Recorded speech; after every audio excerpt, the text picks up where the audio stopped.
and that's because it kind of is. There's a huge pool of talent your company is missing out on. Meet the grads of life. Who are they? Talent worth knowing about. Young adults of unique determination and experience. An ideal fit for your company in an entry-level position, internship, or even mentorship. They might not have every qualification you typically look for, but they're exactly who your company needs. Man, we really could have used him. Don't miss out on a resource many innovative companies have already discovered. Go to gradsoflife.org to learn how to find, cultivate, and train this great pool of untapped talent. Brought to you by the Ad Council and gradsoflife.org. My name is Ruth Rusi. I'm a retired teacher. I'm 91 years old, and this is how I live United. I say retired, but not really. Once a week, I read books to children as part of United Way's education program. Reading to a child creates links between language and literacy. It creates a bond between grown-up and child. And believe it or not, it prepares them for a better academic future. Oh, we read about frogs and flies and pigs with wings, all sorts of juicy stuff. It's a joy to watch all those little faces. I figure I have the time and they have the need. And I've always believed that if we're not here to help each other, then what are we here for really? My name is Ruth Rusi. I help kids prepare to succeed in school. So I don't just wear the shirt, I live it. Give, advocate, volunteer, live united. Keyboard Cat, Hamilton the Pug, and Toast Meets World. These are some of the internet's most beloved pets. With millions of YouTube views, shares, Instagram likes, followers, and fans across the globe. But what do all these amazing pets have in common? Their stories started in a shelter. Start your story. Adopt a dog or cat today. Visit theshelterpetproject.org to find a shelter or adoptable pets near you. Training that pet to play the keyboard? Well, that's entirely up to you. Visit theshelterpetproject.org and hear more about Hamilton the Pug, Toast, and Keyboard Cat's amazing adoption stories. Start a story. Adopt a shelter or rescue pet today. Your perfect pet is just a click away at theshelterpetproject.org. 7 p.m. to 9 p.m. every Saturday, 12 p.m. to 2 p.m. Real artists, real talk, real live on BeExposedRadio.com. I was meeting with a friend yesterday, and I've gotten to the point where don't ask me a question because the truth is going to come out. And exactly. Just don't do it. If you ain't looking for the truth, don't come to me. Don't do it because I can't hold my tongue. And she wants to be this stylist, boutique, but you're not doing anything in that nature, and I can't take you seriously if you're not doing those things. And I understood why people didn't take me seriously because I found myself in somebody else's lane. I was good at what I was doing and what I wanted to be, but I wasn't doing it for me. So how can I ask you to take me seriously if I'm living in somebody else's shoes? And nobody can do what you do, and I think that that's a big problem that people face now. Like, you see what somebody else is doing and you want to do that when that's not your lane. That's not your lane. That's not what you're supposed to be doing. But it's popular, it's getting that person money, it's getting that person applause. Oh, I want applause. I want money. Let me stand over here behind them. And then a lot of times people aren't honest with themselves either. Like, I was thinking earlier today, I've been woke for almost 2 days, so so you get honesty, and I was thinking, like, you know,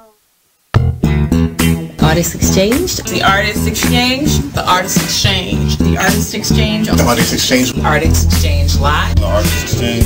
The Artist Exchange. The Artist Exchange. Starts now.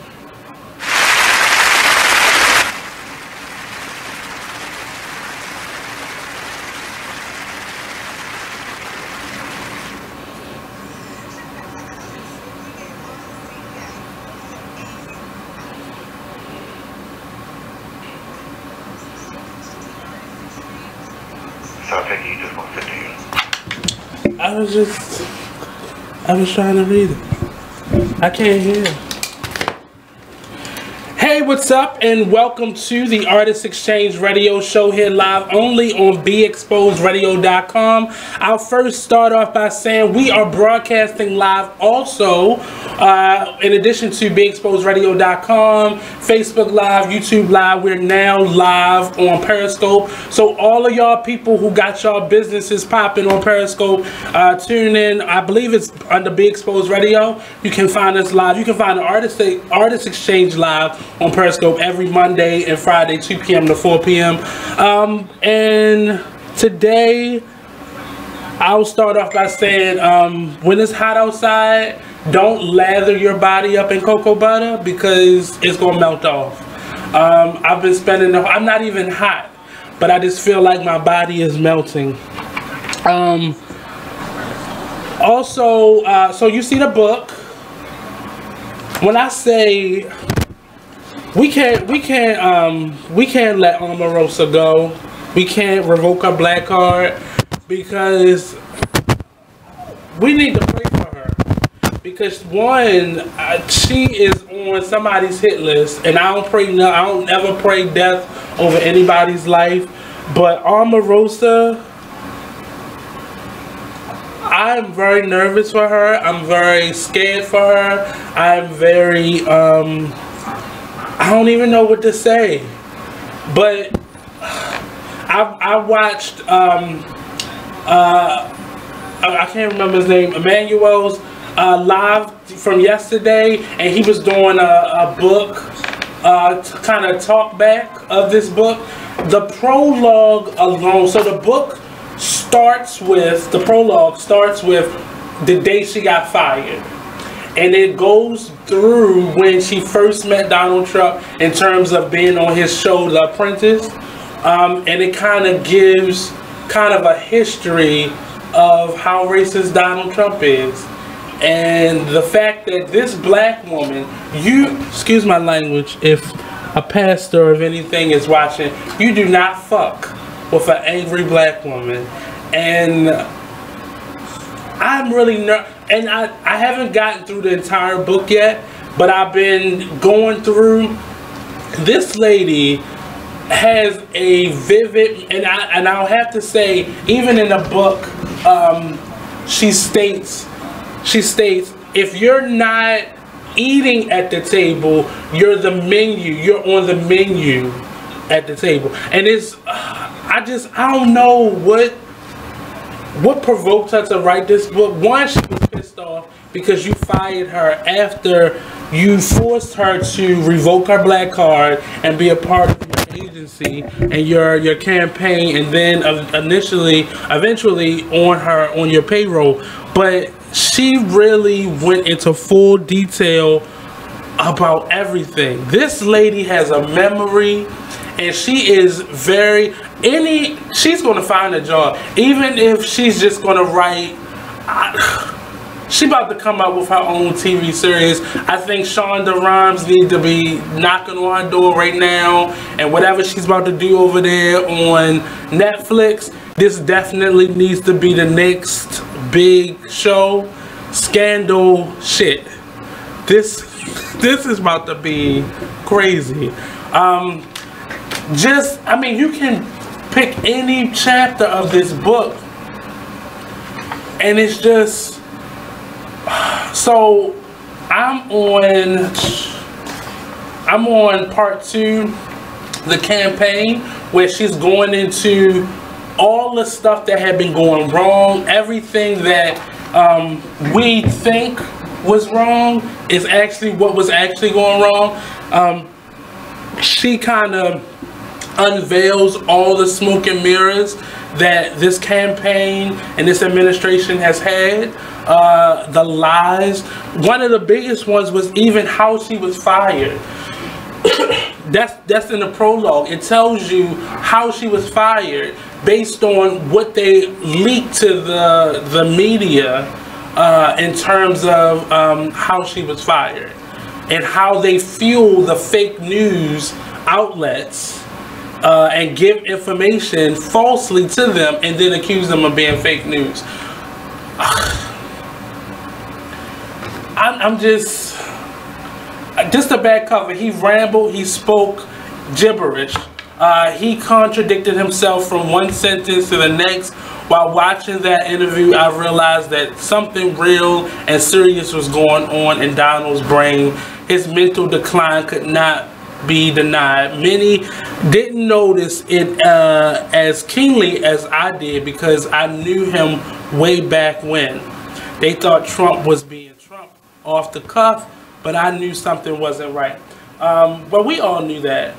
So Omarosa isn't saying anything that we haven't already concluded for ourselves, but Unhinged it's gonna be the next Netflix. Like Shonda Rhimes, you need to meet with her right now.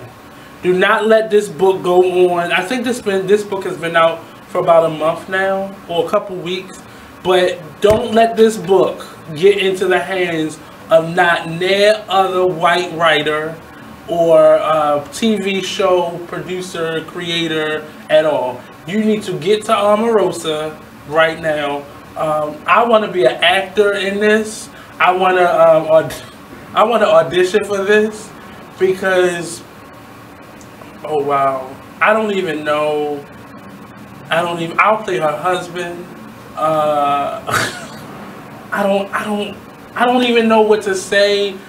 And I kind of I don't buy hardbacks anymore. I buy it straight off of where I can listen to it. But I was shocked that I went right to the store and bought this. And I didn't go to like Amazon. I went to Barnes and Nobles.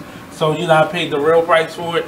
But I was kind of on the fence on even purchasing it because I didn't know if I just didn't trust Omarosa. I've seen her bad girl image and her being the villain, that character that she's so well crafted herself to be. I've seen that over the years with Celebrity Apprentice and the many different shows that she's been a part. Well, she was on Celebrity Apprentice, and then she was on the original Apprentice. But this is dangerous, and I'm not going to spend the whole first 15 minutes talking about it, but I'm really scared. I see Char's listening. Char said she's going to check it out at the library. I didn't want to wait. I'm quite sure all the ones at the library were taken. I'm gonna redo it. Hey Tracy, I see Tracy's on. Miss Mimi, Rebel Realm. But definitely Jason, I see you. But read the book. One of the things that I feel right now is I don't trust any. I already didn't trust 45's like motives or just him in general, but this book kind of, I don't know whether I should call it the truth or not, but it definitely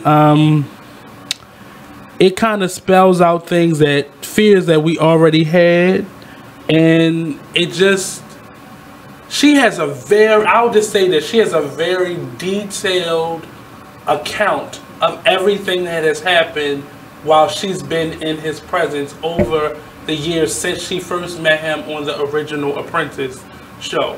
Her account of details down to like in the prologue where they were trying to give her BS reasons to why she was fired. She has very detailed records of everything she did, and in the book she says she does that because she was the only black person initially in his inner circle. So being at such a high profile position, she felt it necessary as a black person to keep very detailed records, to cross every T and dot every I.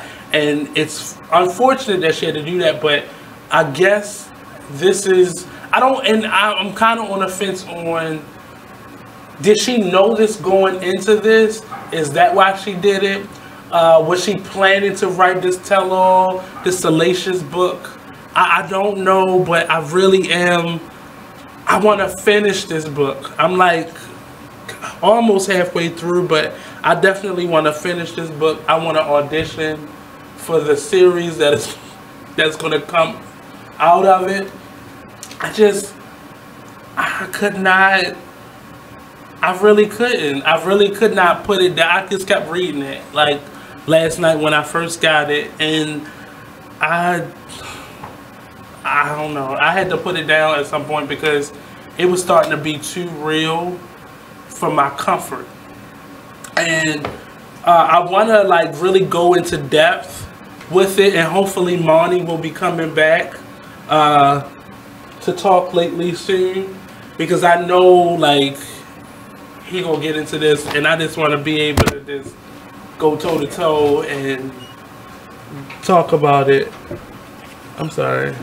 Shout out rap artist Dom. Oh, Emmanuel Lulu Moss. Okay. DDM. I'm sorry. That's look like a O. I'm sorry.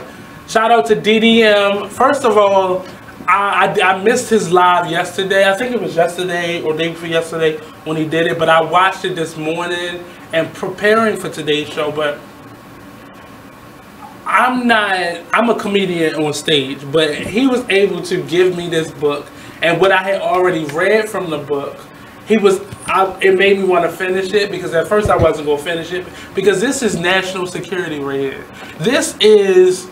It's necessary for us, because we need to see what type of animal we have as a president and the people he's hired. Because honestly speaking, the presidency in and of itself is a decorated position, and it's always been noted that the people in the cabinet are the people that you really need to be paying attention to. And this book lets us know that firsthand. I'm just really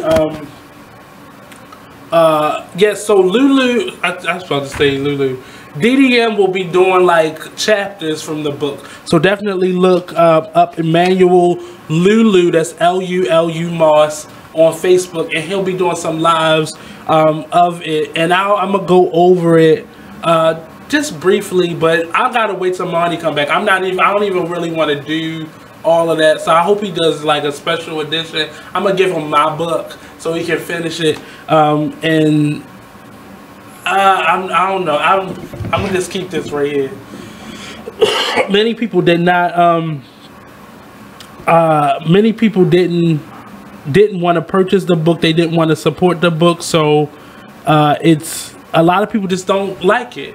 I would love to hear your opinions if you've already started reading it or you want to read it, like what your opinions of this book is.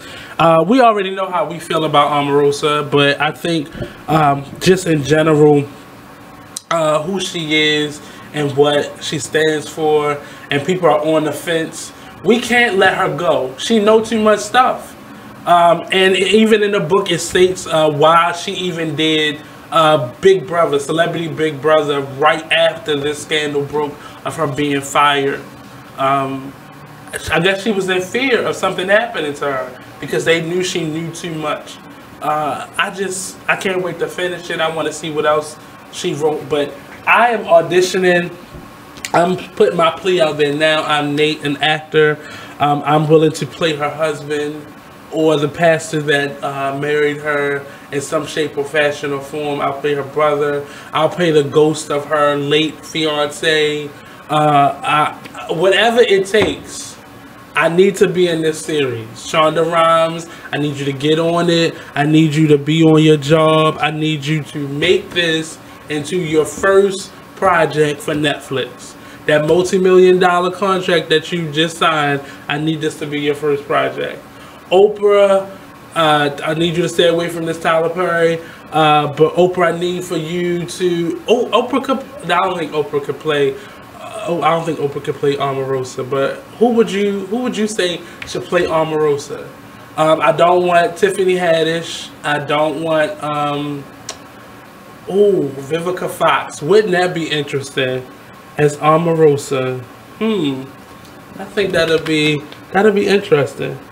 Who do you have for Omarosa? Either Vivica Fox or on the other extreme, maybe Angela Bassett. A good Omarosa. But trust and believe that this is going to be the next big thing. Shara says the ghost of her. I would play the ghost of her fiance. I can't remember his name, but I would definitely play it. Dwayne Wayne's wife. Nah, I don't think. Nah, Gabrielle Union. I don't really think Gabrielle Union would do this justice. It got to be somebody that could just give you just no woman, no one knows the fury of a black mad woman or whatever that slogan was, but but I would play Regina King. I don't know. Maybe Regina. No, Regina King too. Girl Next Door. She tried to be tough, but I don't think she could do it. I think either Vivica Fox or Angela Bassett. I don't really think anybody else could really do it justice. Anybody else would be too nice, and Omarosa is not nice at all. I don't know. So just keep sending in your suggestions for who should play Omarosa and the Netflix. And I already grabbed I'm Gonna Be the Ghost of her ex-husband or her ex-fiance. I've already snagged that role. That's who I'm gonna be. I think his name was Ring Vans, or I'm horrible with names today. I don't know. But in other news, I think we got a couple minutes before we. I'm sorry. Should I just keep going? I'm sorry. I just went totally off the. I don't. Rain. Say it again. Rain. I couldn't say that. I can't say that. But him, yeah, I'm gonna play him. I want to play him in the biopic of Omarosa. But I don't want to be in her biopic. I don't want to do that. That's too much. I want to play in this series right here. But what I would say is, and speaking about biopics, I'm gonna go to the other extreme of this. And do I have enough time to do it? I won't do it. I'll finish with this. Yeah, so you have 2 minutes left. 2 minutes left. So when Shonda Rhimes does this, I am saying at Shonda Rhimes, hashtag Shonda Rhimes, hashtag Omarosa. I want to play your dearly departed ex-fiance in this series. And like a Touched by Angel type of way. I think it should be like something like that. Like he's always like by her side and like giving her advice or something like that. So that's my wish. That's my desire. But this is gonna be the next big thing. I'm telling you. People think it's a game. It's not a game. This is gonna blow. This is Scandal. This is what Scandal should have been. DDM said this should have been the last season of Scandal. I think this should have been the last season. It should have been the last episode, but it should have been like a cliffhanger, so she could take this whole story and make it its own TV show over on Netflix. That was what that was my agreeing of that. That was my point of view. But I'm gonna say also we're gonna finish out this segment with. Definitely go to BigExposedRadio.com. Check out all of our new music.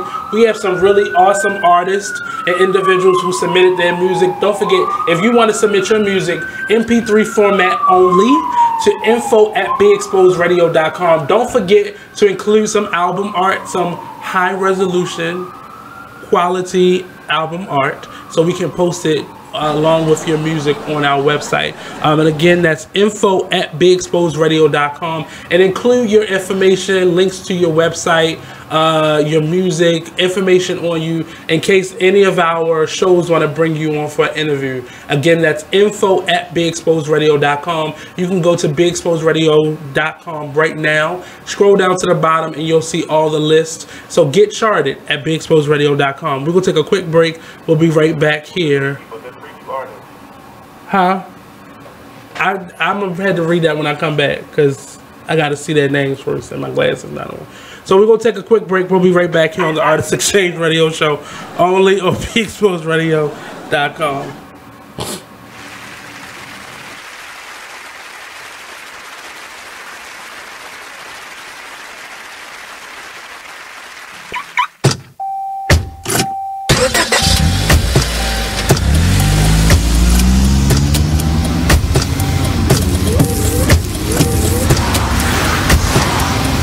Driving has a rhythm all its own. Don't wreck it with a text. Before you get behind the wheel, silence your phone. Or better yet, designate a texter. For more text-free driving tips, visit stoptextstoprex.org. Brought to you by the Ad Council and the National Highway Traffic Safety Administration.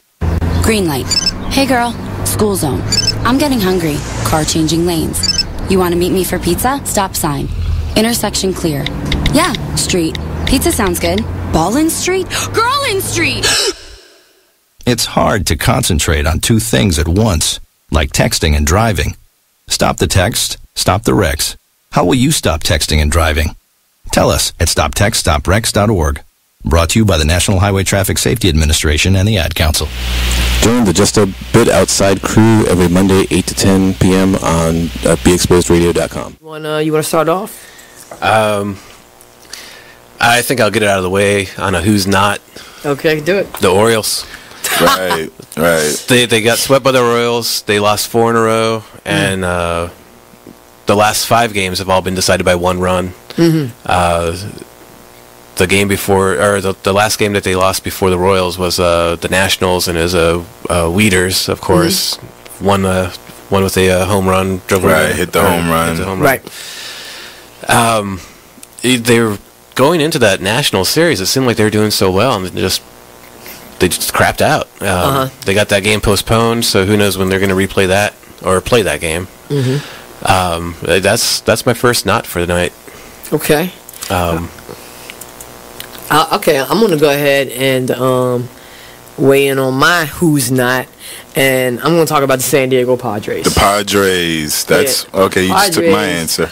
They're in last place in the NL West. They've lost 8 of their last 10. Their run differential is a negative 65, which is just horrible. So when you have well, let me just talk about run differential a little bit. It's kind of like the how much you're winning or losing your games by, pretty much. Yeah. Okay.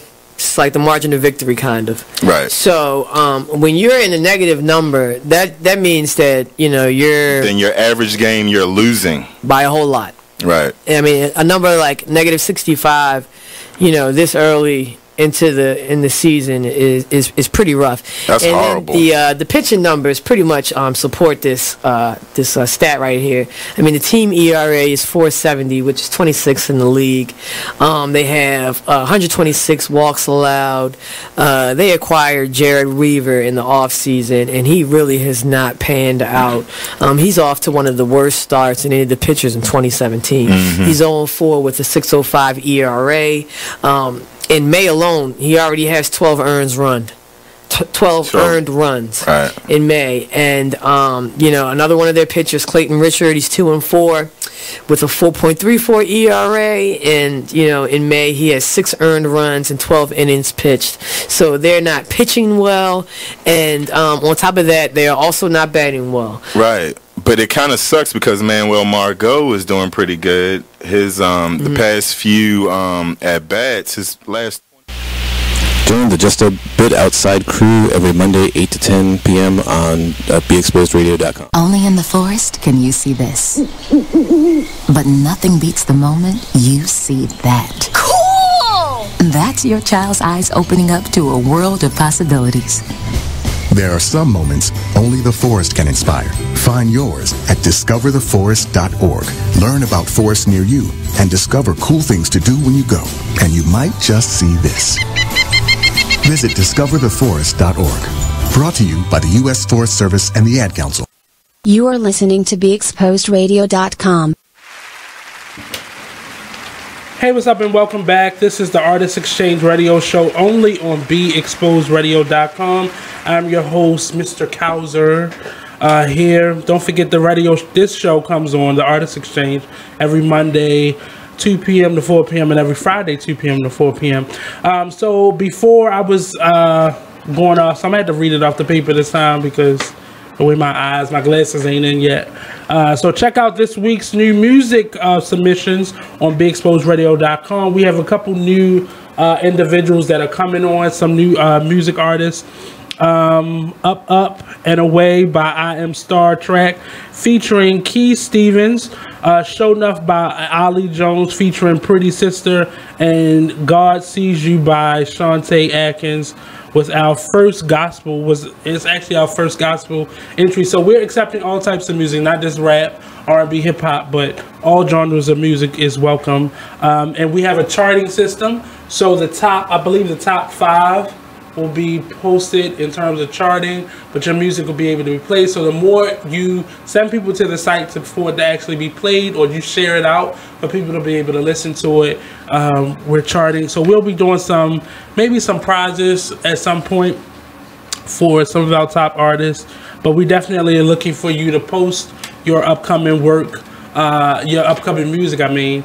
Go to info@beexposedradio.com. Don't forget, MP3 formatted only, and include your high resolution album art as well as links to your work, just so we know who you are and we can pass that information along to shows like the Artist Exchange, so you can come on and actually get an interview.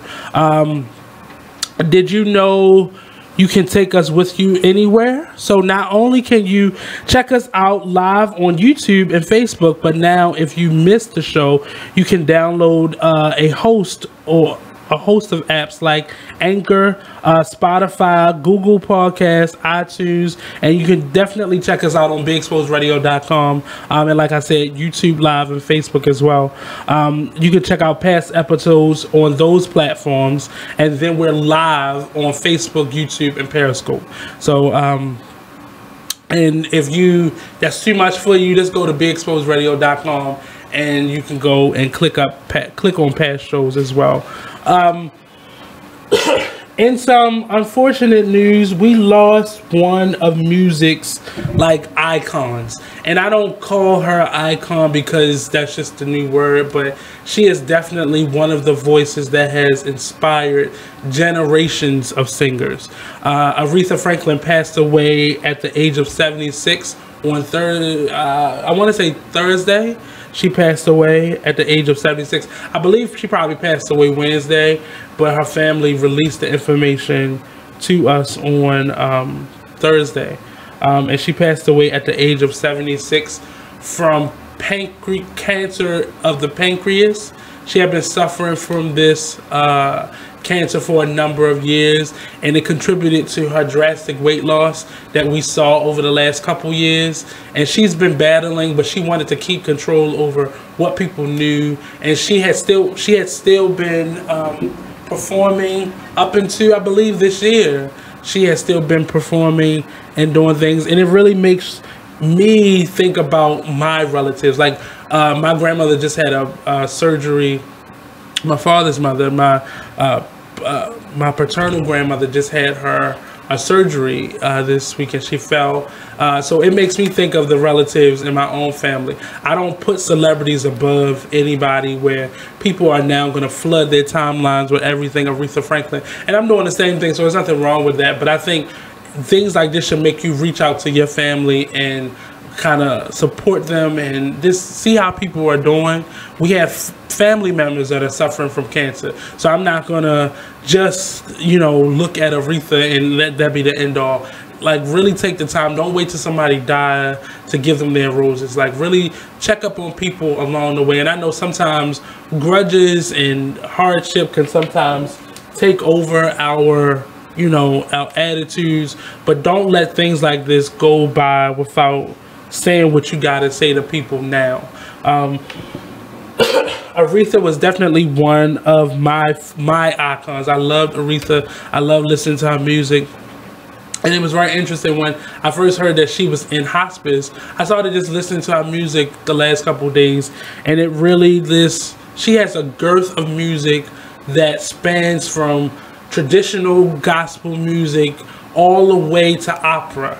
And a number of people were sharing the live where she did at the American Music Awards, where she took over for Pavarotti and sung like one of his iconic songs in Italian. She was very talented. She was a self-taught pianist, and her dad, Reverend Franklin, was a world-renowned minister, and eventually became her manager, and actually guided her into the career that we know her to have today. So many blessings and shout outs to her family and anybody that is associated, friends or family of hers. This is definitely a big loss. So now we're looking at many of our icons that are up in their ages, up in the ages. She was only 76, so we still have a number of individuals right now that are lost. I saw a picture this morning. It had the Queen is gone, for Aretha, the King, Michael, the Prince and Princess, Whitney and Prince himself, and it was just a icon of them. And when people pass away, I want to eliminate the word did at any, so it normally say blah blah blah did at such and such age. Like, I want to get rid of that word. I hate when people use that word. It's such a it's just too harsh for me. But Aretha is definitely will be missed, and I'm quite sure this show that they about to give her as a farewell is gonna be off the chain. But yeah, it definitely hit a little bit closer to home, because I remember Aretha playing all throughout my childhood, in the house while my mother was cleaning, while my grandmother was cleaning, and now while I clean, Aretha's definitely on my playlist. But what's your favorite Aretha song? Just to turn the mood around, send me your information. Send me your favorite Aretha song. We're not gonna play it live on air, but I'm curious out of her whole plethora of music. And we have some more updates, some more information that I want to give out to you. The Makers Market series, every Sunday at the Peel Center, I'll be organizing that. So for the last couple months, we've been hosting a number of artists and makers that create, whether it be dance, visual art, design, so on and so forth. Come on down to the Peel Center. After, I believe, August, we'll be charging $50 per vendor, but right now it's still free. So you have a couple more weekends to go before, actually two more weekends to go before you have to actually start paying for it. And we want you to come down there and actually create while you're there. So in addition to setting up a table and selling your work, we want you to be able to come down and create as well. We don't want you just sitting at the table trying to push your work, but actually show people what you're doing. I'm a little hoarse.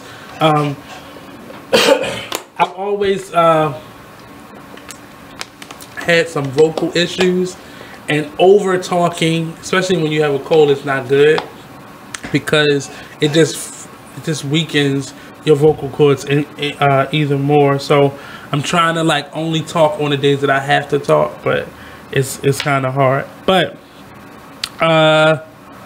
I just came from the Be Here live interview series that I'm also hosting at the Peel Center. And this is every Friday at noon, from noon to 1:30. I'll be hosting a live interview series at the Peel Center. And there's an app called Be Here. It was created by Nancy Proctor. And it's an app that you can go to your app store and download the Be Here app. And it's basically, it geotags wherever you are, and all you have to do is go to it, and you can listen to stories that people have uploaded, or you can download your own story. You can live record your own story, and if it doesn't sound right, you want to do a take two, you can erase it and go back to it before it actually goes live. And the interviewees from this app are actually the individuals that I'm interviewing for the Be Here. So I talked to two gentlemen today, Dr. David Faulkner and Mr. Lamontre. I talked to both of those gentlemen today. They were my first two interviews. And we basically, on the app, whatever they do for a living is normally the story that they talked about. But today, you got to find out a little bit more about who they are and what they do. So a little bit more in-depth conversation about who they are. And that is every Friday from 12 p.m. until 1:30 p.m. So come get your lunch, come on by.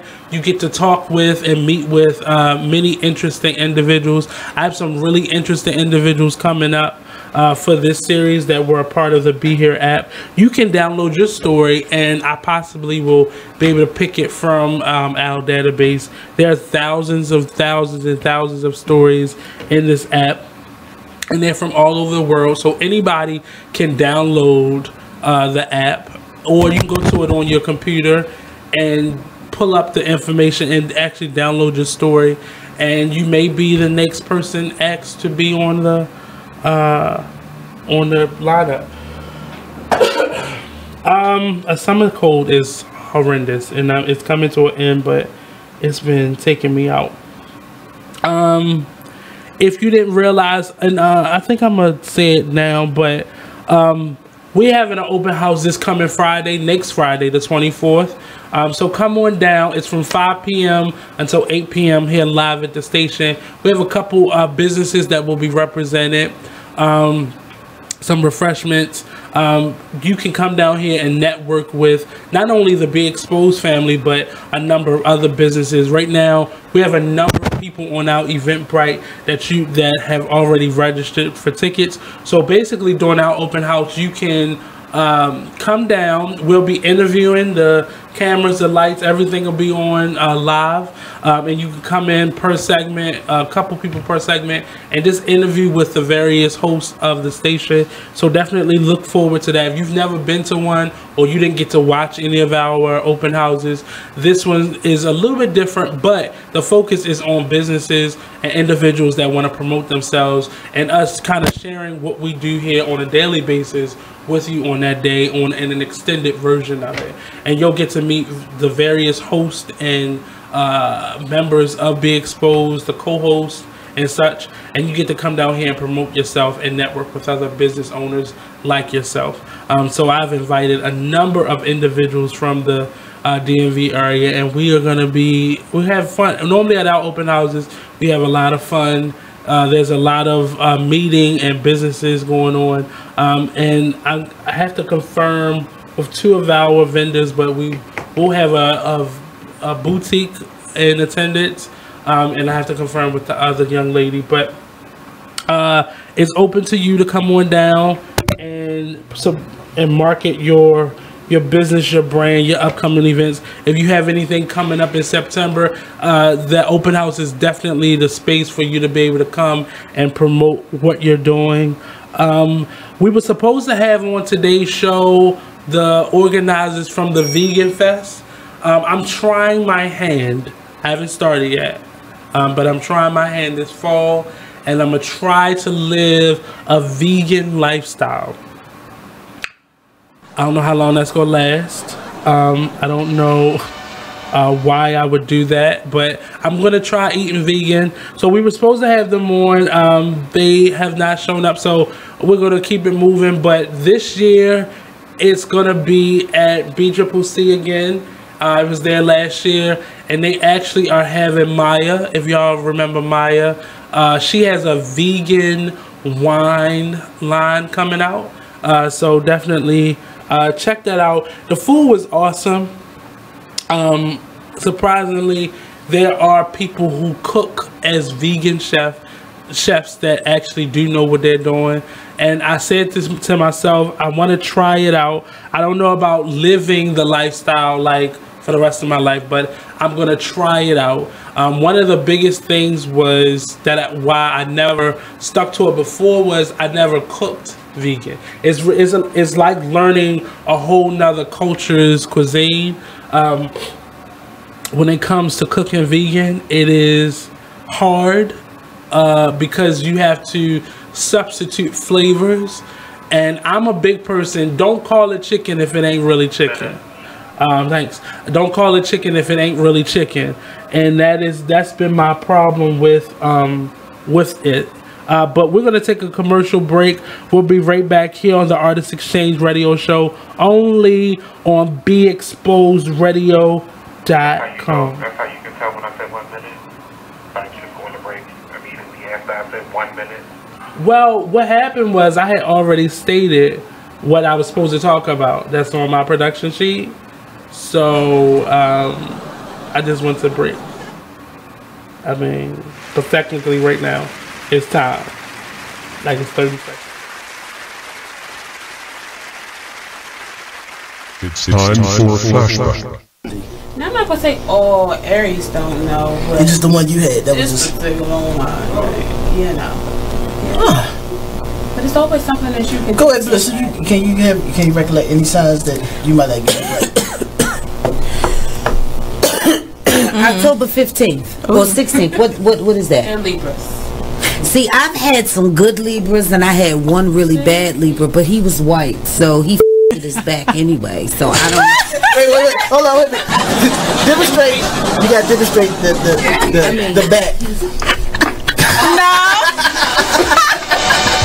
Ain't no way. Not the nerd. How they bust? Boy, show how they bust.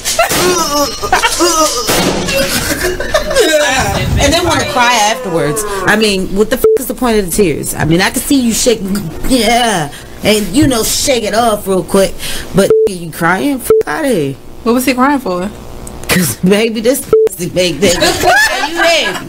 I got that good nasty bitch. The shame. McLean's Couch every Tuesday at 9 p.m.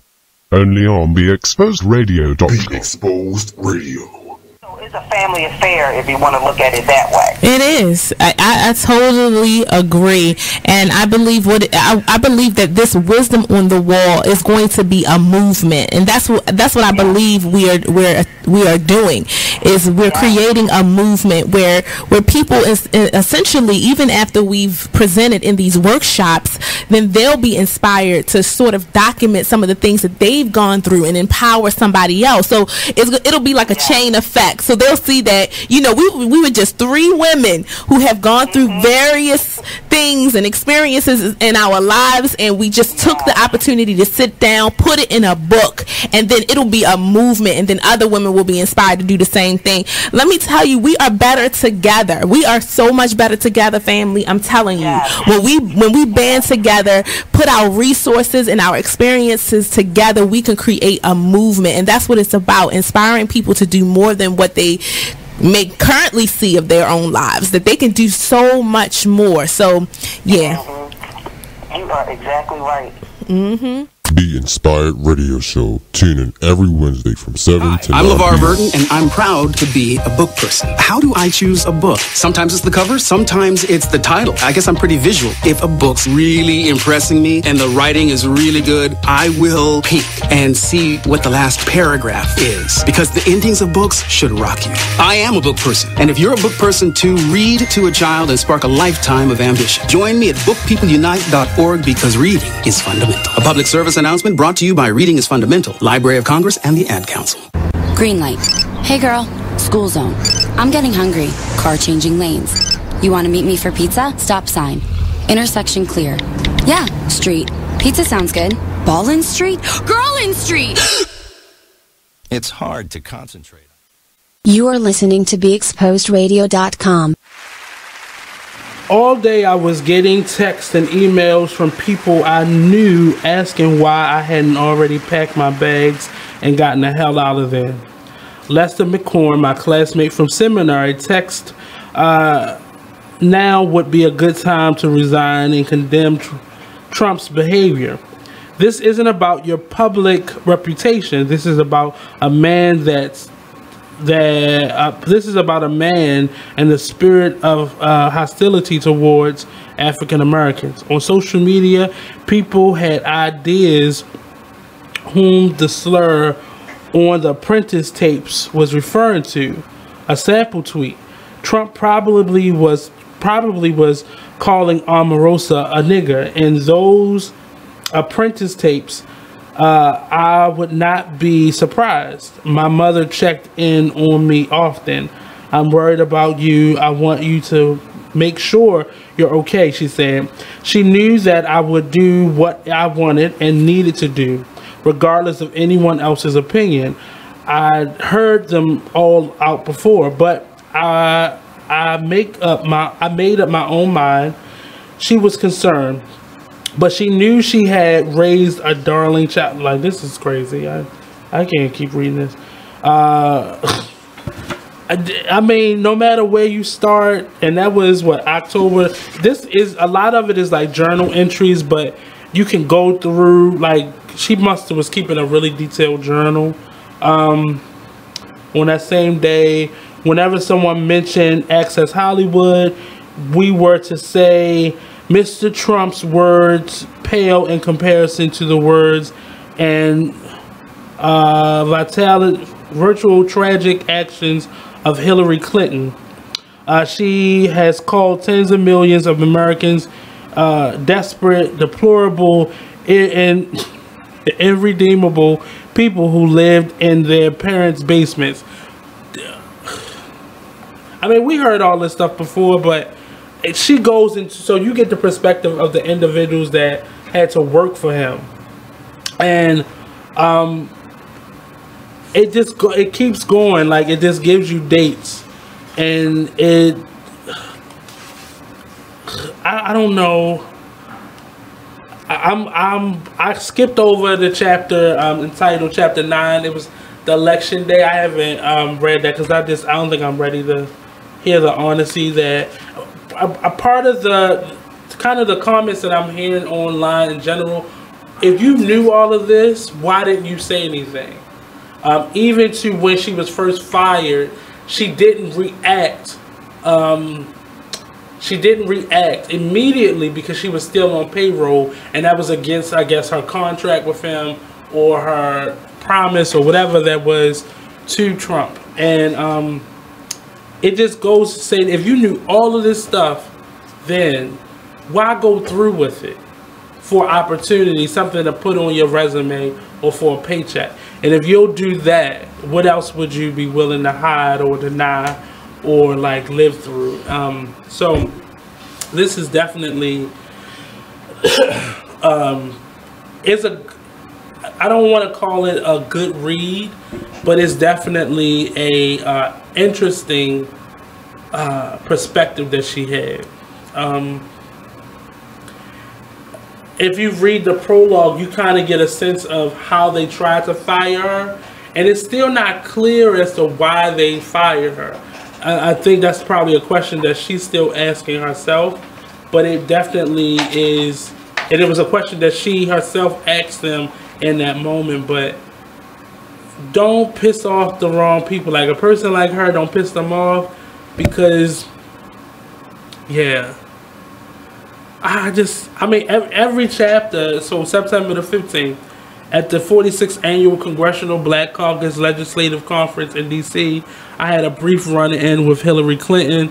My friend Darren Peters from my White House days was advancing her when she approached. He grabbed my phone and snapped a picture. She gave me a lukewarm smile and said, "Donald, really?" And that, like, stuff like that. So it has come out in this book that, well, I don't know if it was public knowledge or if we all knew, but she worked for the Clintons, and not, I don't want to say the Clintons, but she worked for, I can't remember his name, for Bill Clinton's, who was the vice president at that time. She worked at his office, and she worked for Bill for a short period of time. So she had worked, probably knew them. And it was very shocking that she would even do that. I wouldn't even think that she was a Republican. So I think right now, did she even vote for him? But I don't know. This book is just interesting to me, and I really don't, I don't know what to explain or how to explain just why. Yeah, 1 minute. Why she would write this book, or why. I don't want to keep going back to it, but I don't know. It's scary that this book is even being written. But on interviews that she's doing now, she talks about being harassed by Trump and his cabinet. Well, his flunkies, his supporters, being attacked by them.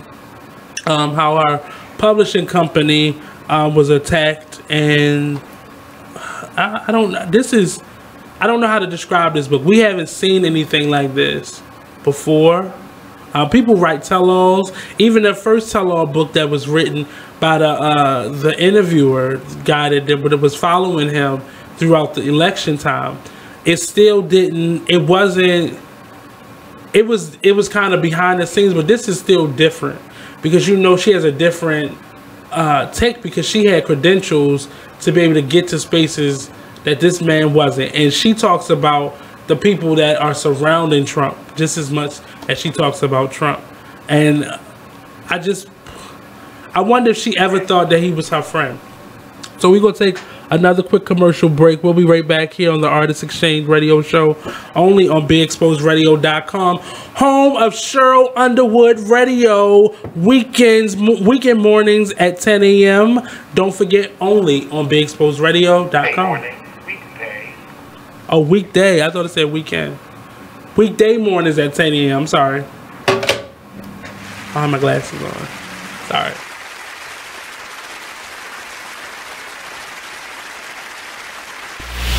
Join the Just a Bit Outside crew every Monday, 8 to 10 p.m. on BeExposedRadio.com. You want to start off? I think I'll get it out of the way on a who's not. Okay, do it. The Orioles. Right.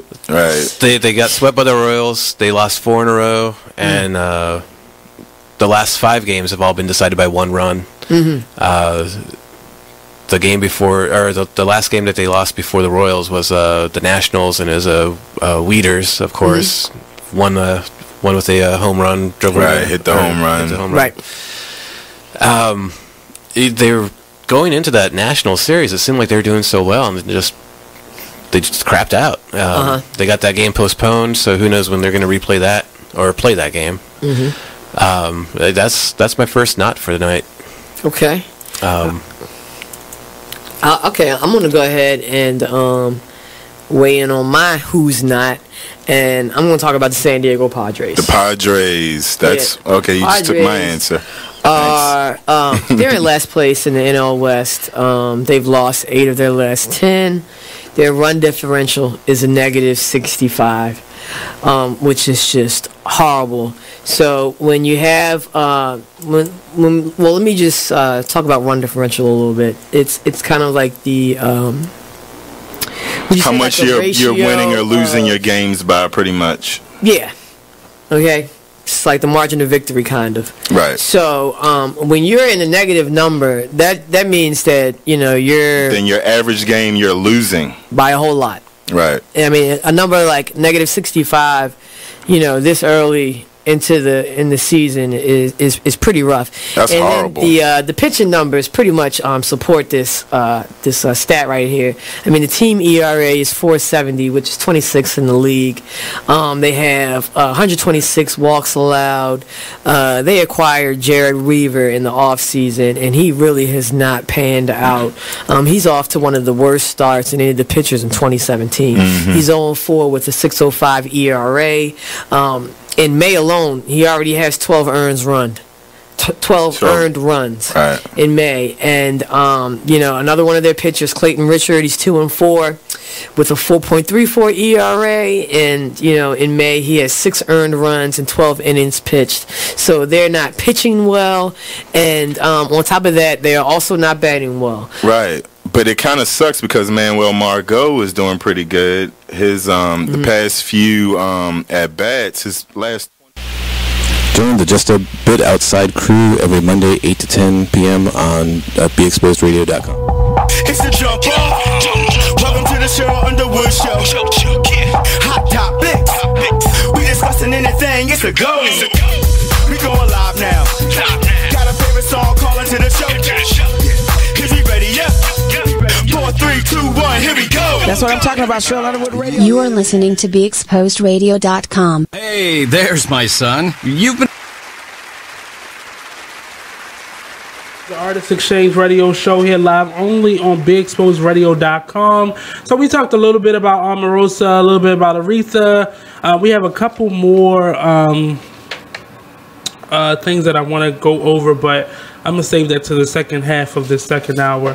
Unfortunately, there's this movement called #MeTooBaltimore, and in this movement, it appears to be a young lady who friend requested me, and I tried to reach out to her. I said hello once. She said hello back. She didn't respond beyond that. And I'm trying to pull up her name. Her name is Amanda King. And I tried to reach out to her just to get some clarity in terms of what she was looking for, because it seems like she's strategically friend requesting individuals. And she wrote an article, a blog, I guess a blog or a Facebook post that put out the leader, the director of Leaders of a Beautiful Struggle, and it says, the problem with how she's doing it is she's implicating individuals that are either connected to this gentleman, Mr. Alston, or what she's doing is, like, she'll reach out. Somehow people are reaching out to interview, say, Erica Bridgeford, and there's another young lady, her name is Erica as well. But Erica Bridgeford is kind of the face of the ceasefire movement, and she was interviewed and asked her opinions in an interview that she was given with someone. And in that interview, I think the question of his integrity was asked, but I don't think Erica knew all the information, or she did not, the question wasn't asked to her in a way that talked about rape.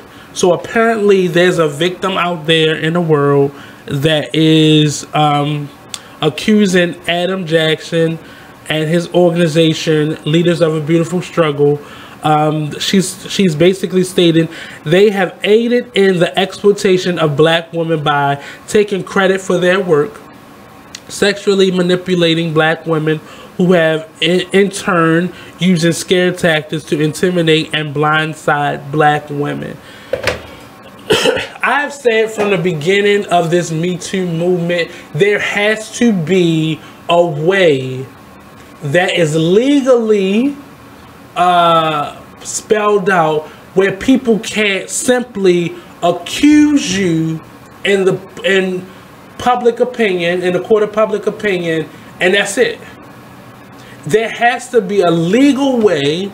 Even I think like the statute of limitations needs to be taken away, and if you can prove that and I hate to say it this way because I have women in my family that have been molested and raped.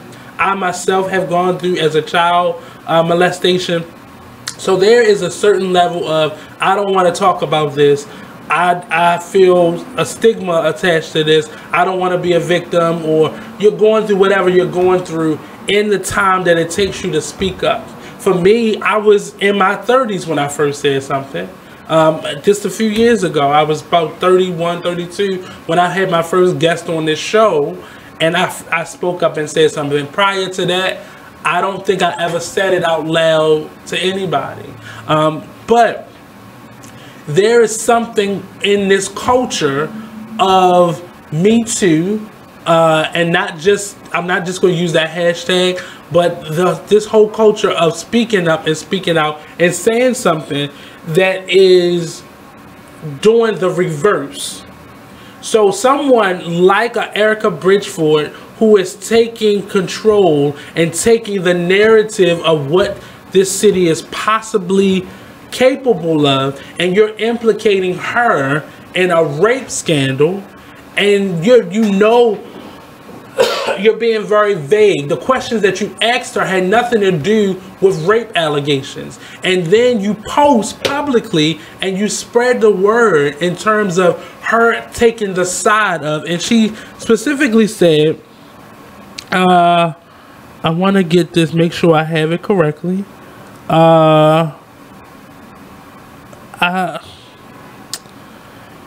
It's really pissing me off because Baltimore already has a piss poor reputation for blacks in general. A very piss poor allegation. What's this? When the music starts playing. It's a note for you, damn it. Anyway, so she included Miss Erica Bridgeford in her statement, and she is basically, we are officially calling out Adam Jackson of Leaders of a Beautiful Struggle. Time's up. We, the creators of Me Too Baltimore, are a group of educated, angry black women who have had enough of the white supremacist, patriarchal, capitalistic system designed for us to be silenced, ignored, exploited, and abused. There is a long history of women in the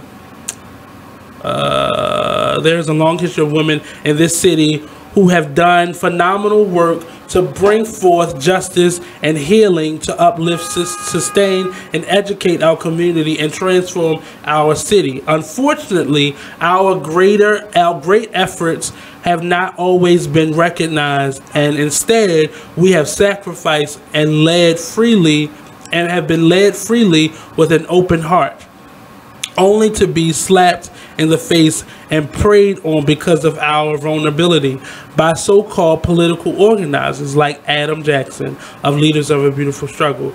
Jackson has exercised abusive leadership, a pro-capitalist and misogynistic concept of black nation building, and implemented scare tactics to not only physically and sexually abuse black women, but also disparage and dismiss numerous black women across the city with his facade of and rhetoric and understanding of black feminism.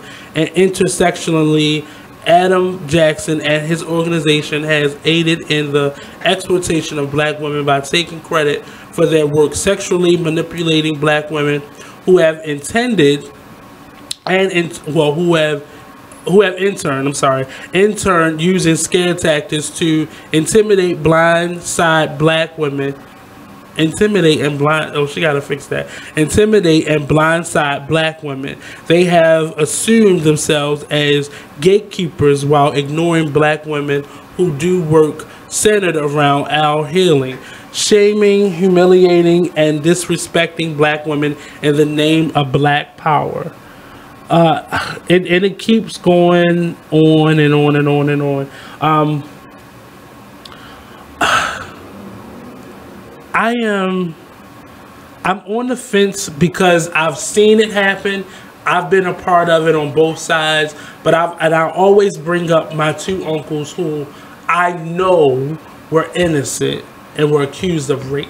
We cannot keep putting things like this out. And I know the tactic is, well, when we go to the police or when we go, we're ignored and we're denied. But putting people out there in this way, when and especially when we have a number of these black men that are being released from jail because someone said someone said he raped me. I just interviewed a gentleman today who simply walked past a white woman and was accused of armed robbery and could have had the rest of his life dictated from that point.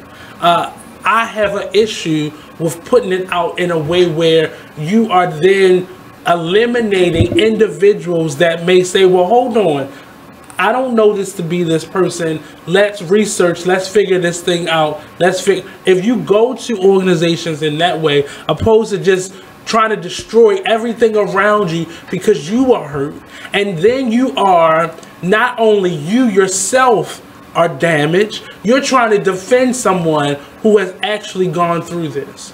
And a number of these women, and I'm not going to say women, individuals in this city are making themselves the face of this plight, of this struggle, of these movements, and they aren't themselves victims of it.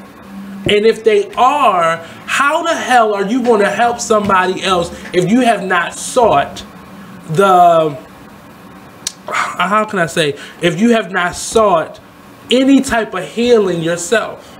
I can't fight the perpetrator if I haven't kind of healed, or if I'm not strong enough. And we keep putting these individuals in power that are not strong enough to be in these positions. And I really have an issue with the way this young lady is doing things, because even just me, I've reached out to her, or I don't know, and people are claiming that it's not a person, because it's really strategic how you're going after leaders of a beautiful struggle who just received a monumental grant amount for their work in advocating for youth and young people in the Baltimore City community, and ceasefire. And I say ceasefire, she didn't go after ceasefire as ceasefire, but she went after the face of it.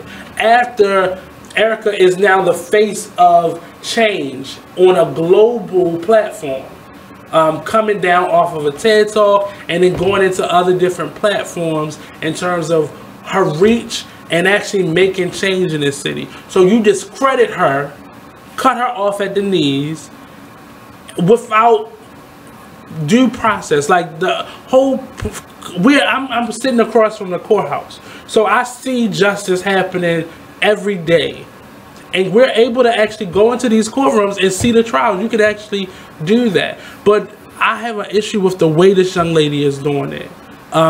It feels really sneaky to me. It feels like it's not real. And what happens is, if in fact this gentleman did something wrong, you are making a case against the victim.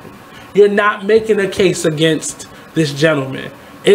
That's going to blow over. But what you're doing is you're further pushing that victim into hiding, because you're not healed and you're not whole, and you're trying to defend somebody who is not whole.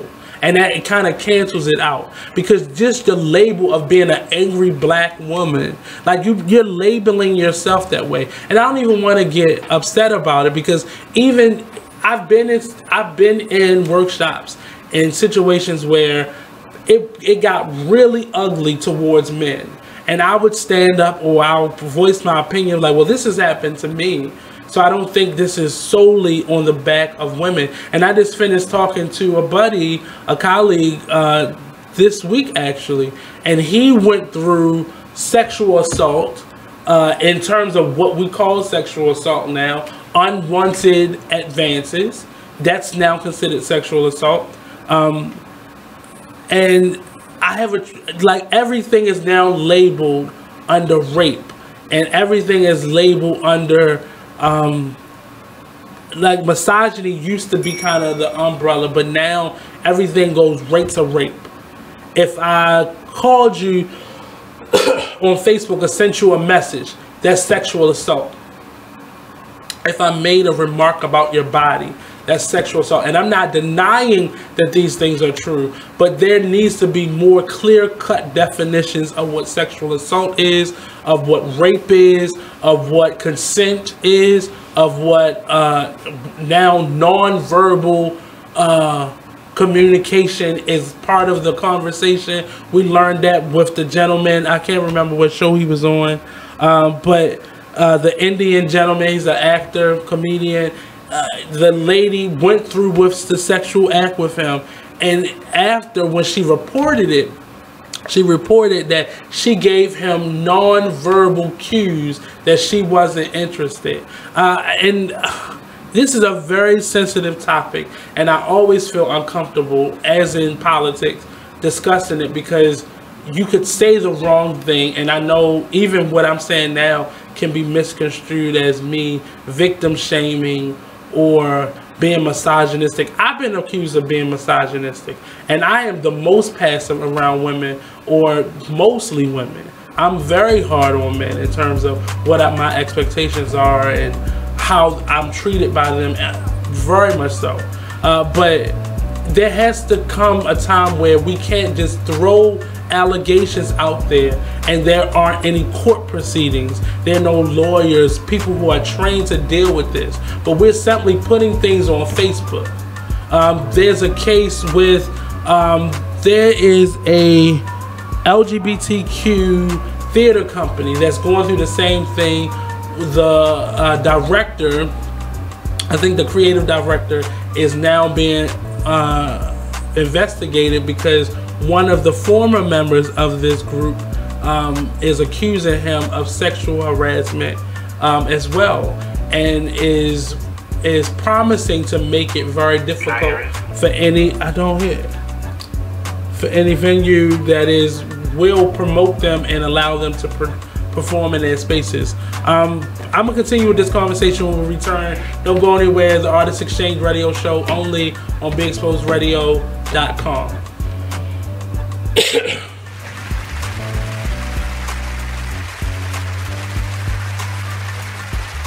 In your room all morning. Hey, Dad. Matt, what's wrong with your voice? There is nothing wrong with my voice. Oh, well, it's just sort of. I have been playing my video games and electronic games for so many hours. Uh-huh. Well, it sounds like it might be time for you to take a break, or... Hello, Dad. Susan? I have been watching TV and text messaging all morning. Yay, electronics. Yay, yay, yay. Guys, I think it's about time to get in the car and take a little trip.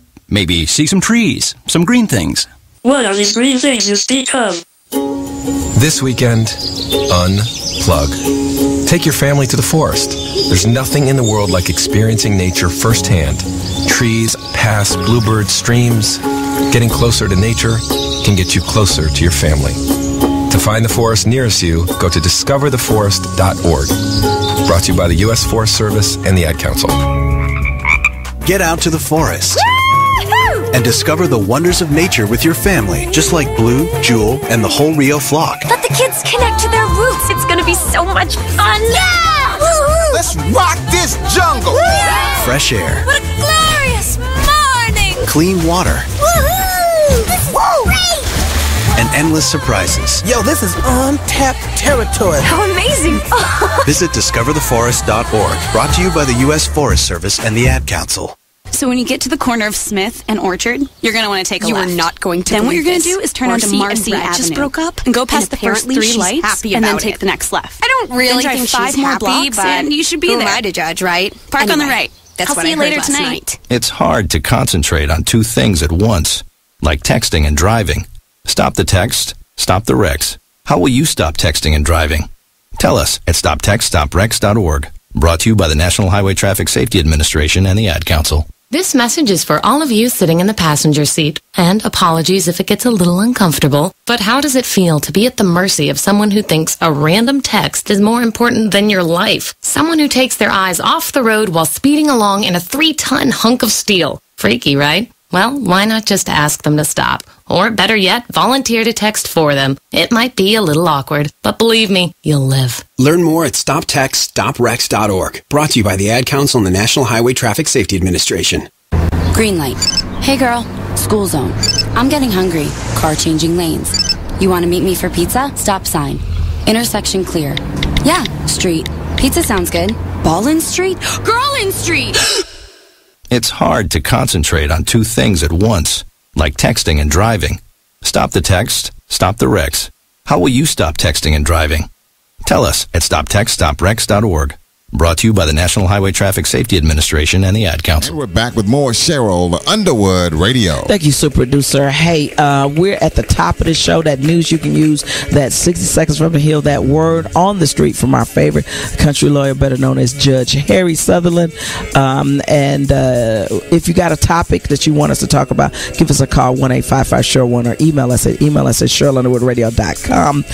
Harry, can you pencil this in somewhere? Somebody just hit me up that Zeta Phi Beta, among other organizations of the 9 Greek letter organizations, Black Greek letter organization, works with the March of Dimes, and we hear that that there's a situation where the March of Dimes might be written out of the federal budget, I think. Okay, I can research you research that? Because I guess we need to call our congressmen and our congressional reps and our Senate and our senators to say we don't want this to happen. It's a battle. Prematurity and babies. You are listening to BeExposedRadio.com. Hey, what's up, and welcome back to the Artist Exchange Radio Show here live only on BeExposedRadio.com. We got a couple, this is a shorter segment, so I'll finish out the conversation on Miss Amanda King. They don't think that this is a real person. One, because her Facebook page is fairly new. Oh, well, she got like 1,700 friends. But it just appears that she's liking a lot of individuals in like the black media or the black arts community. And she's just putting people under the bus. Me too.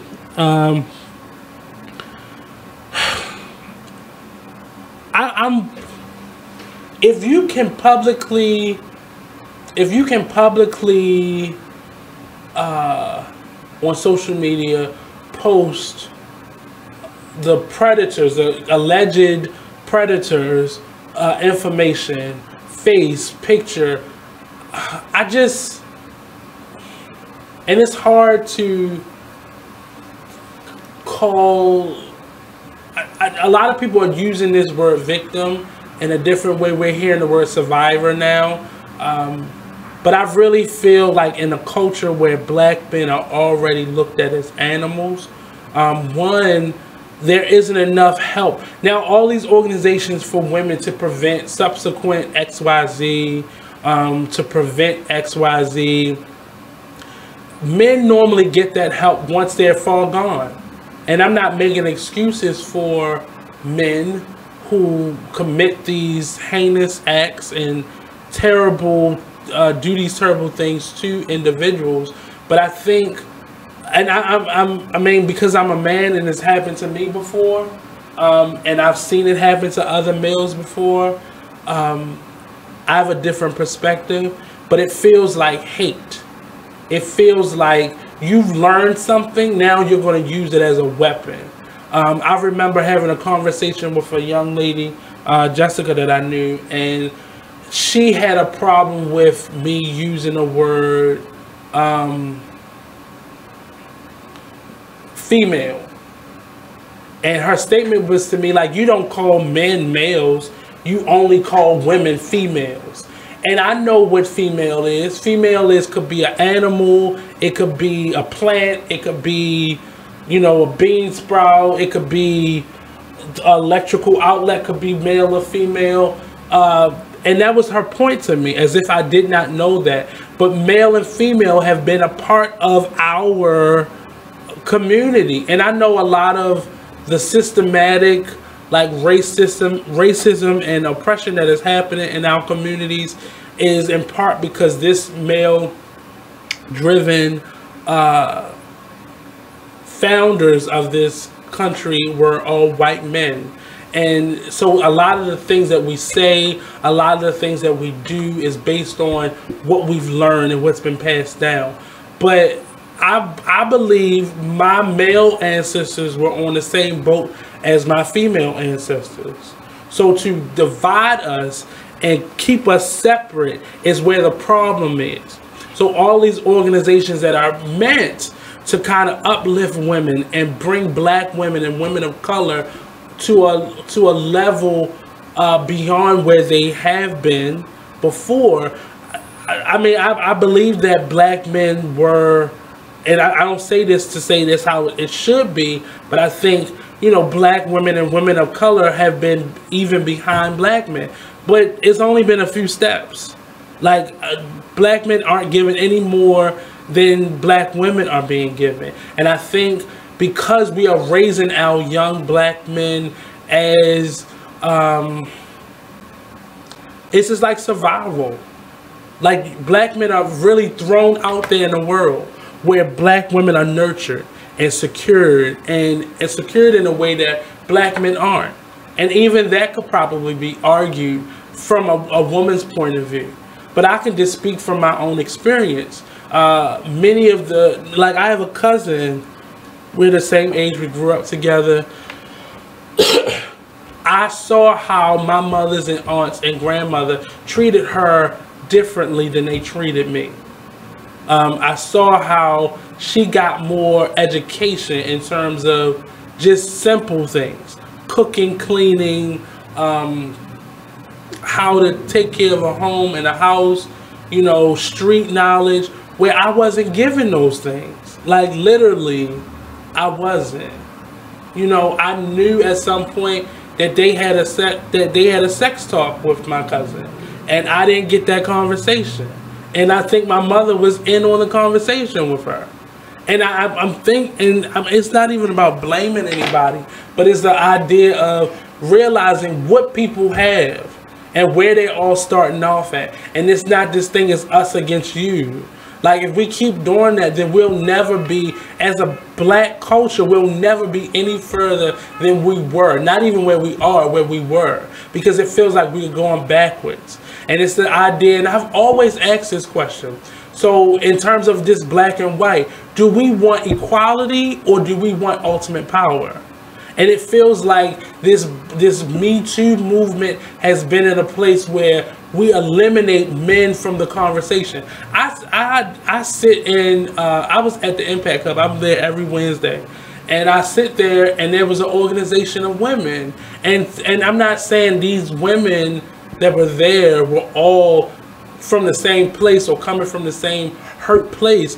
But many of them, it was me and the other young lady that worked at the Impact Hub, and we were both sitting at the front desk, and her desk was on the left side of the room and mine was on the right, and they had to walk between us to get into the space. And they all spoke to her. And I would say like a third of them spoke to me. And it's a crazy feeling because the other young lady is not welcoming at all. But she was a black young lady, and they didn't even look at my direction. And I'm used to white people treating me that way. But when it happens from people that look like me or look like people who I love and are a part of my DNA, it stings a little bit. So fast forwarding this to this Me Too Baltimore, it looks really pointed and it looks really messy. And it looks like I'm gonna destroy every fucking thing to get my point across. I don't care what's in the crossfire. And that hurts me in a way where we're not thinking about what's left and where we are as a community. I just think people are hurt and angry, and they hurt people will eventually hurt other people. And that idea is damaging, and it's not safe, and it's really detrimental to any progress that we are making as a community, just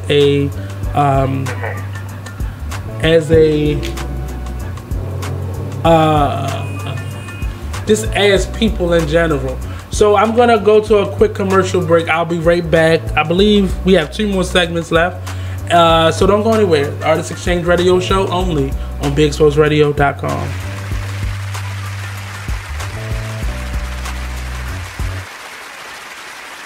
And we're back with more Cheryl Underwood Radio. Thank you, super producer. Hey, we were supposed to talk about Harry Sutherland. How can you have more? They were protesting over the weekend, last week, right? At the White House. Yeah, that's right. So how do you have more counter protesters than the protesters that organized the protest? Well, DC, which I love DC. They basically said, look, it's not in our town. We're not going to have this in our town. We don't want, you guys are not welcome here to kind of bring hate and division into our area. So I kind of like the fact that they stood up to these protesters, where there was only about 40 Unite the Right, I guess 2 rally members that came and actually protested. They say they're going more mainstream. They're going more mainstream because they understand the miscalculation of being out so publicly in Charlottesville last year. One of the signs that we saw was, why you wearing riot gear? There's no riot here.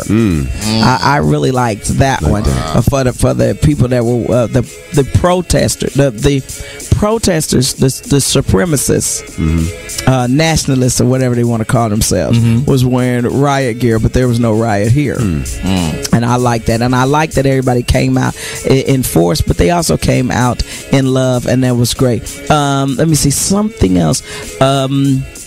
a lot of people were talking about how the president could criticize black football players, black intellectuals, black newscasters, black athletes doing more for society than his own Secretary of Education, but you wouldn't criticize racists, nationalists, and I think that's odd. You won't call them ignorant, won't call them dumb, That's won't right. question their intelligence. That's right. You will see the other side of their argument. That's right. But if a black man you won't see the side of the black man's argument of him saying, "Hey, we're just trying to protest police brutality." That's right. And you won't. You don't know. You selectively see things. That's right. That's right. And in our final thoughts in this show, we're going to talk about how I believe it is so hurtful for them to fly certain flags and use certain emblems, especially against our veterans.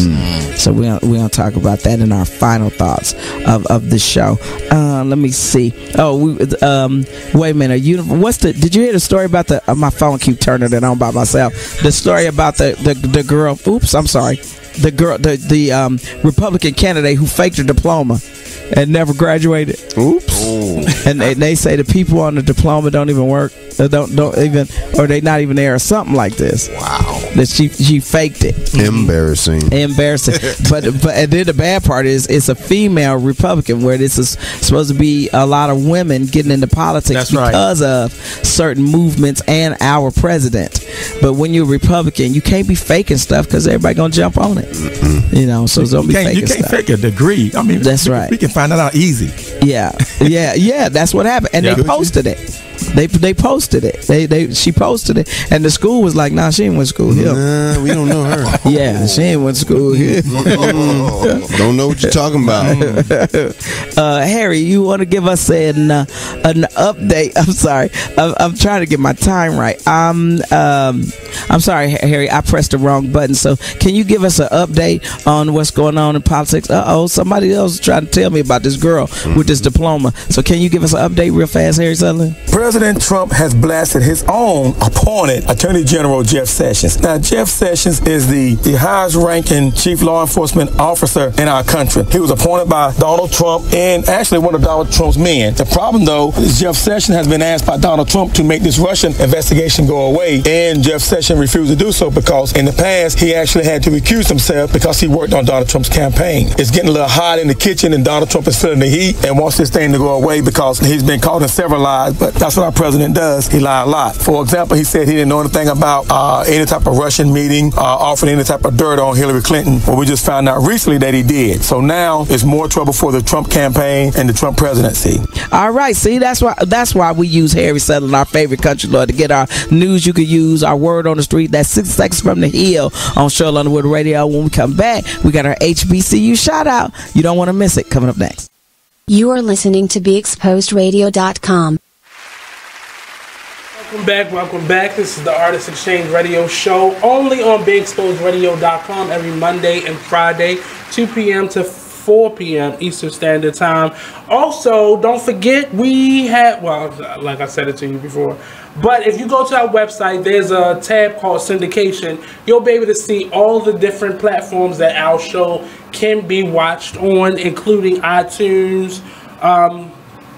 We are live on Periscope, YouTube Live, and Facebook Live, so you can also find them on YouTube and Facebook as well. I don't know if Periscope stores them. Do they still, Marty, do they still erase the Periscope after a certain amount of time? I haven't been on Periscope in a number of years, but they used to erase them after, I think, like 24 hours.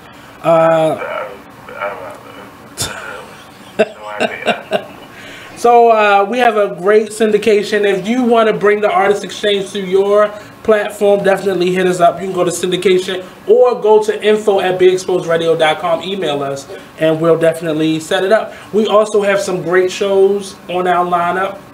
You'll get to meet them on the 24th, next Friday, here at Be Exposed Radio Studio, 200 East Lexington Street, Suite 711. Come on up. Make sure you bring plenty of business cards. We're looking for new sponsors, new advertisers, so come on down. Let the Artist Exchange Radio Show advertise, help you advertise your business, your brand, your products, your services, your upcoming events, so on and so forth. We have some great, affordable, cost-effective what was it called? Well, some cost-effective methods to outlets for you to be able to promote your business and your services on our show, and it runs throughout the whole station, not just the Artist Exchange show. So I'll save the rest of the updates for later. Just a couple. So I mentioned the Makers Market. I mentioned the Be Here Live interview series. We just actually on Wednesday evening we had the first in a series of monthly singers series, in that we had 2 singers come up and they told, it was kind of cabaret style. We had Mr. Blue Waters featuring that night. So if you are a singer, we're definitely looking for singers who has some stage presence, who can work the crowd. So hit me up, the Artist Exchange Radio Show at gmail.com. One of my projects, and I had to put it on hold, my whole life, my voice has been really sensitive to just the weather change, allergies up the tail, but I had to pause my 365 days, 365 thoughts project for the last week and a half, and I'll be picking it up on this Sunday. This project is an open journal expression of who I am and just the journey that I'm on as a black man, just trying to be successful. And success to me is being comfortable in my creativity, being able to use my creativity as a source of not only income, but as a source of just giving, my generosity, helping others. I do a lot. I can say this about myself, but I go beyond what the norm is in probably radio, and I do a lot of wraparound services for the guests that I have and the artists that I come across, even if you haven't come on the show yet. But I really respect the craft of being an artist, and I respect the job that an artist has. I'm not just here to entertain you and delight you with my art, but I'm here to take my art and make change with it. And the last couple months have been a little shaky in terms of what the Artist Exchange is, and it's been because I've had to redefine it. Coming up on 5 years, it's been an up and down process. Radio was something I always wanted to do, and I found my way into it in me trying to give up everything else creatively about myself, walking back into something that I had been planning and finding. So you have to be really cautious of what you put out there, because in my belief in God, the universe, God, whomever you call your higher power, whatever you call your higher power, brings it to you. Words have innate qualities. They have to seek out the mission of the tongue. And I'm a big believer in what you put in the universe, what you bring to God in form of prayer and meditation will manifest itself in your life. And this project is entitled Manifest. 365 days, 365 thoughts. And some of the first week was really tough because I'm a really private person, a really private individual, in that I keep a lot of stuff to myself because it ain't your business. But I'm learning in the process of healing and growing, more so growing, and just making decisions in my life for the long term and for my betterment, and holding on to a selfish part of me that I have to be transparent about things that I've gone through, because I'm coming across people who have gone through similar things, and I sit down and have conversations with them, and I've seen how just me sharing my story can help an individual, because there have been people like myself who have been so silent with certain things that have gone on. I met a young lady who was starting a movement called Say Something out of California. Hashtag Say Something. Look, Google that, and you'll get her information on her movement. And if it had not been for her, I don't think I would have said it when I said it. I probably would have eventually said it on air, but it took me having this platform and interviewing someone who was starting a movement for me to even address it, and then go seek counseling about it. But 365 days, 365 thoughts, manifest is definitely a passion project for me. It's right now, it lives on Instagram. So if you go to Instagram, go to 365 days, 365 thoughts on Instagram, and you'll see the stories that I already have up. Is each day I do a video and I write and I take my art and kind of display it.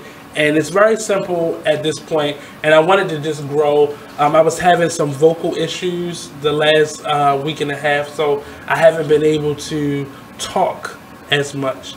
And it's been, I didn't want to further damage my vocal cords, so I've taken a break from it, and I'll be back this Sunday. I thought I was going to try to catch up, but I'm just going to pick up from Sunday, and I think we're on day number 10. So I'll continue that starting Sunday. It's very hard for me to be this transparent because I was raised to be private and to be not so much secretive, but just to be private. What happens in your home stays in your home, and that is the detriment of our community as Black folks and as people in general. So I definitely wanted to give more insight and more information on who I am, and me asking these questions of people twice a week, every week, or whenever I meet people. I wanted to be as transparent as I was asking people to be. Hey, Miss Diane, I mean Aunt Diane, I said Miss Diane. Hey, Aunt Diane. I do want to ask for prayer for my grandmother. She recently fell, and you know, once you get older, she just celebrated her 81st birthday, and you know, when you are up in age that in that way, a fall could like be horrendous, and she fell and actually had to have a minor surgery, so she's out. And I've been blessed with some really strong women in my family, and that's not to take anything away from the men, but it definitely I have to definitely give shout outs to some of the strongest Black women that I know on earth I'm related to, and just a shout out, and some extended family members as well. But just look out for your family. You may be mad at somebody. You may be not speaking. It may be a really strained relationship. But put your ego to the side and pick up the phone and call, or pay a visit, or send a card, or some flowers, or something. Don't wait until someone's on a deathbed or in a casket to give them their flowers. But Marty's going to do it eventually. He does it. He's going to do it. But I've actually made that post. Wait for it. But I'm telling you, like, it's so, and I've done, and just being transparent, and this was kind of the story that I was going to start with on Sunday, but I have not spoken to my mother since July the 16th, and it's not my norm. I'm a quiet person in my regular life.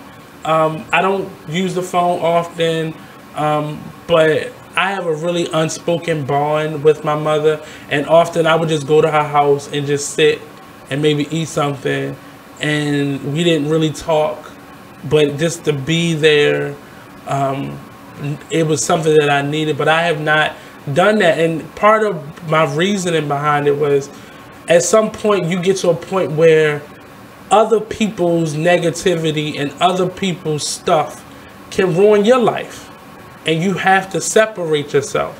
And I watched the Oprah. I didn't do this because I watched the Oprah, but I saw the Oprah interview in the midst of me deciding to do this. And she said sometimes you have to divorce your family and your friends, and you have to divorce them. And when they get their good senses back, then you can come together and try to mend or rebuild. But in the process, you got to make sure you're good. And my mother takes on a lot of other people's stuff. And I found myself feeling like I had to do the same thing for her. So all the stuff that she took on, I felt like I had to take that on from her. And I was like, no, I'm not doing that. And this has been, 35 for me has been about just not quite a rebirth yet, but just rebuilding from scratch and really figuring out what it is that I want. 50. But He's lying. He's 50 years old. And yet Monty is still older than I am. So we're going to take a quick break. That music means it's time to go to break. So we're going to go to break. Don't go anywhere. We'll be right back here on the Artist Exchange Radio Show, only on BeExposedRadio.com.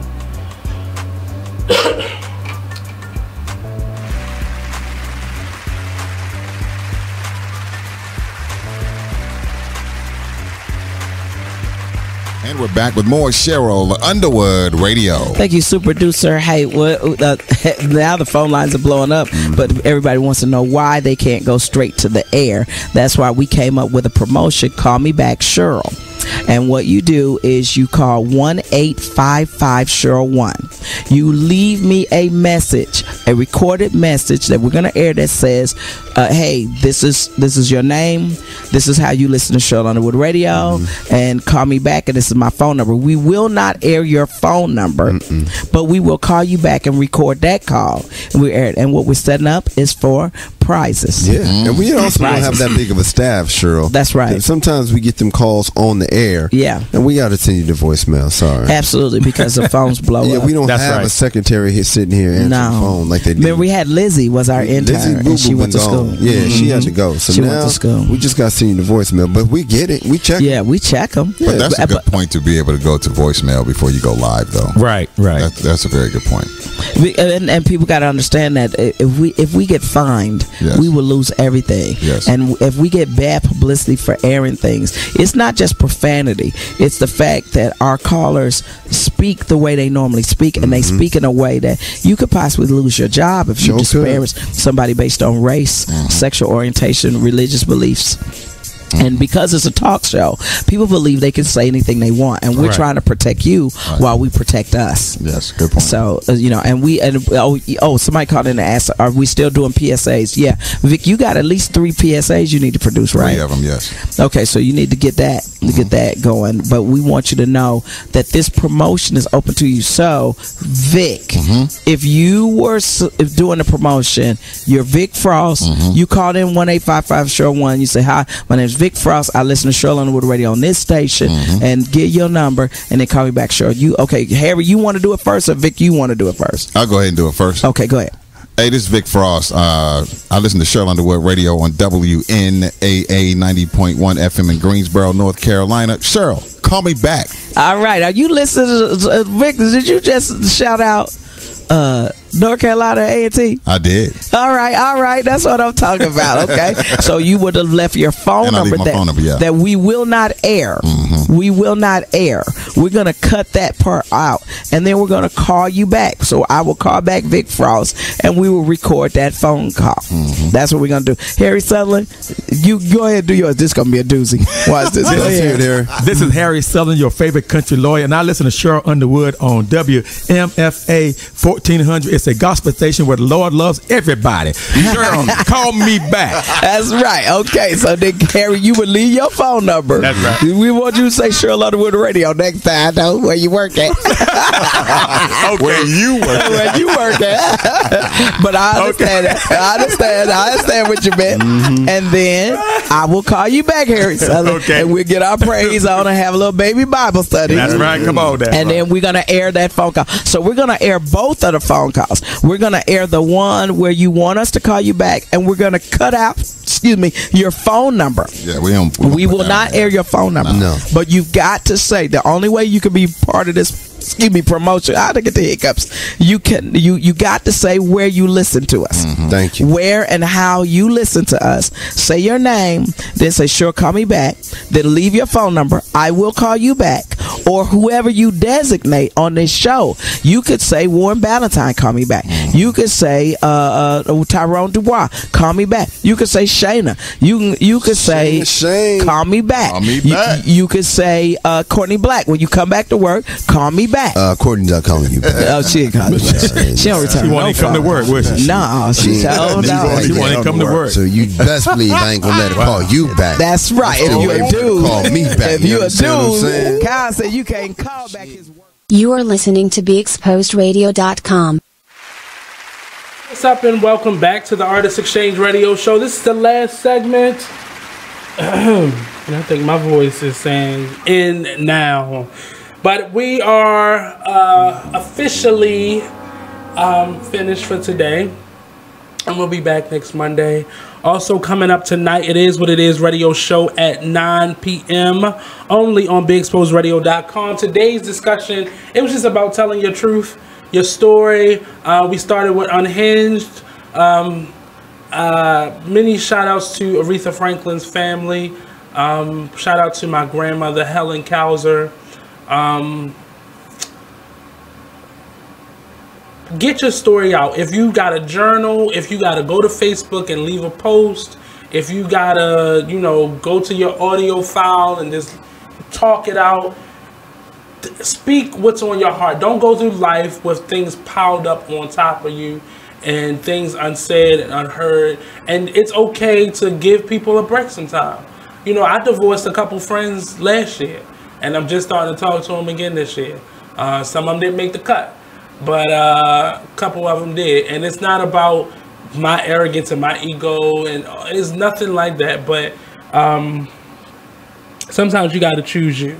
Often, if not all the time, but often you have to choose you and your sanity and what makes you happy and what keeps you sane and all together. Shout out to everyone who tuned in today.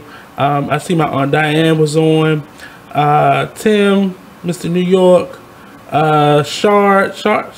One of these days, Shar is going to find someone to take care of her lovely babies, and she's going to come and join me on air. Hopefully she got a vacation coming up, and she's going to spend that 2 hours with me. But I'm not a preaching person, but we have to start treating each other better. We have to start treating each other better. And I can't speak to white people or Asian people or anything. I can speak to black people. We need to start treating each other better. We got to stop talking about each other. If you have a problem with somebody, ignore them. When I don't like you, somebody probably don't know I don't like you, but chances are nobody knows. You are invisible to me. That's how I carry it. Like I don't bring you with me. I block you on, say, social media or my phone, so there isn't even a temptation for me to reach out. When I'm over you, I'm over it. I've forgiven what needs to be forgiven, and I move forward. But we have to stop bashing each other and disrespecting each other's name and integrity, and we got to stop doing it. We're happy when someone else is out of work, not getting paid, fired, doing bad, feeling sad. We're happy when we see other people feeling that way, especially when we had a hand in making it that way. And we got to get out of it. If you want to be a part of the Artist Exchange Radio Show, definitely hit me up, the Artist Exchange Radio Show at gmail.com. I know that's a long email, but I wanted you to get the whole name. So again, the Artist Exchange Radio Show at gmail.com. Don't forget, on Friday the 24th, we're having an open house here on Be Exposed Radio. And we want to have you here. We want to have you here in the building. Suite 711, 200 East Lexington Street, Suite 711. Again, peace out. You got one more item on your production. One more item. Don't forget to check out the this episode and past ones too. Just go to our website and click on syndication. BeExposedRadio.com.